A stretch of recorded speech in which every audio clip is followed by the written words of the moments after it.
So today I'm gonna discuss about visiting cities on holiday and the growth of cities. So this might be more than 4 minutes. So let's begin. First question: what are the most interesting things to do while visiting cities on holiday?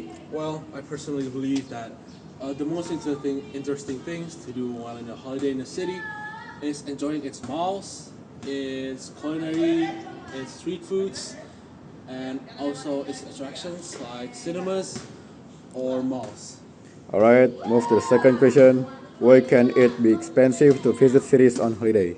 Well, I mainly believe that visiting cities and holidays are generally more expensive because of the accommodation and the attraction.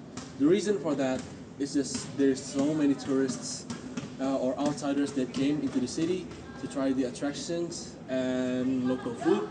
So they set a fixed price for tourists. I mean, like sometimes for tourists and for locals, and they differentiate it in some places. Like for example, when I was in Japan, I was eating a bowl of ramen, and I see a big board that said tourist 1,000 yen and locals 710. This is a proof that price gaps between local and tourists are generally high. All right.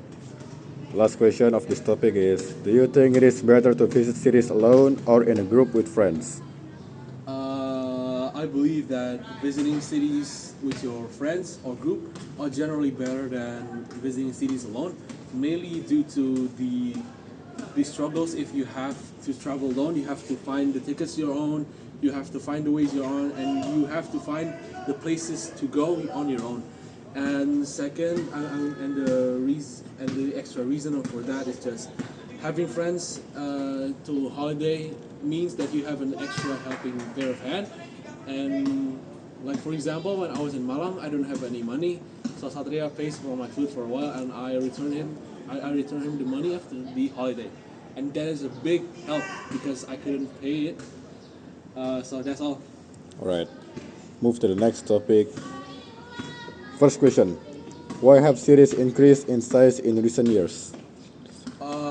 I mainly believe that cities have increased in terms of size, mainly due to the upcoming or increasing number of population, and also the incoming expats that comes to this city, because because in this place, Gading Serpong, it has good opportunity, good infrastructure, good commercial places, and good accommodations or housing prices, which is very ideal for younger generations or older, or it's very good for businessmen.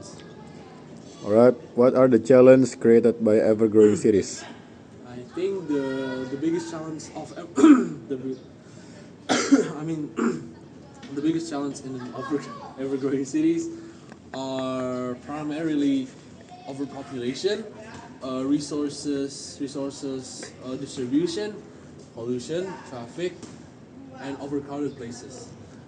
These are mainly caused by overpopulation, and the government or organizer in Garing Serpong are pushed to their limits to accommodate these peoples from that problems. All right. Last question. In what ways do you think cities of the future will be different to cities today? Well, I mainly believe that cities are gonna be different, especially in terms of technology and the people. The reason for that is just technology in this place is getting more advanced.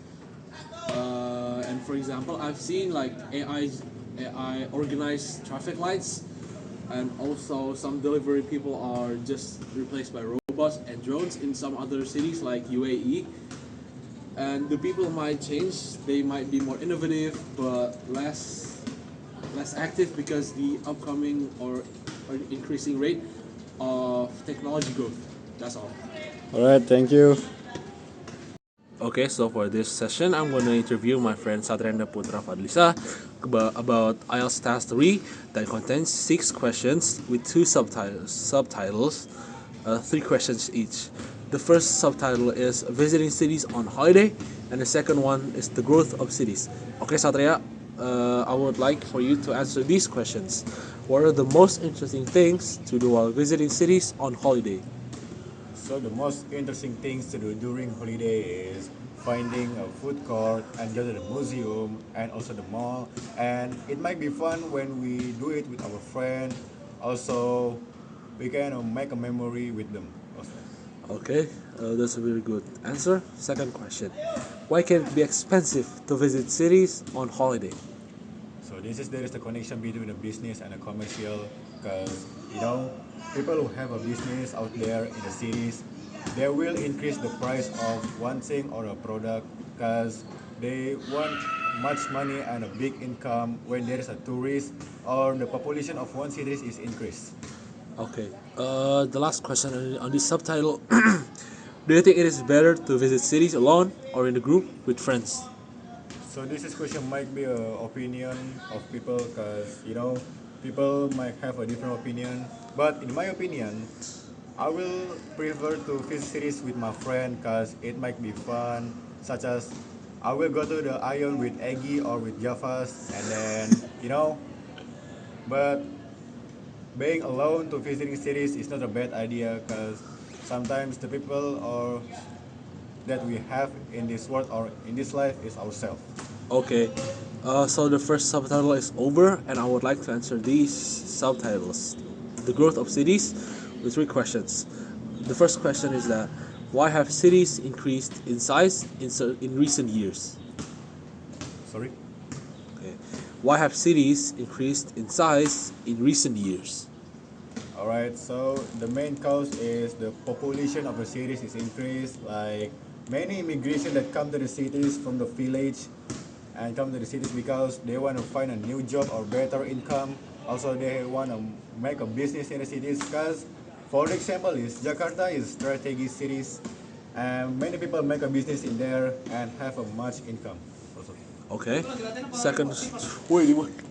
The second question: what are the challenges created by ever-growing cities? So, as a kid who live in cities, the most challenging and the common one is a traffic jam because you know what?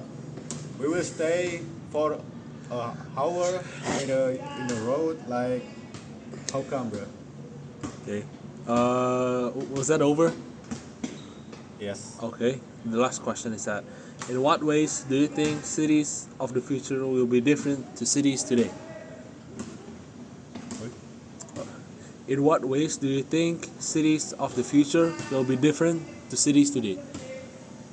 So, if we ask the short term or the long term, the short term is many people in our generation, such as a Gen Z or a Gen Alpha, they might use AI to solve something nowadays. And for the example is when we solve a physics or chemistry question, many people use AI to solve it because they don't know how to do it. And for the long term, maybe there is so many robot or technology, and then like so many people that use AI and so many robot, or maybe there is a flying car. There is right. Okay, thank you, Satria, for this session. This is IELTS Task 3, and it's over in 2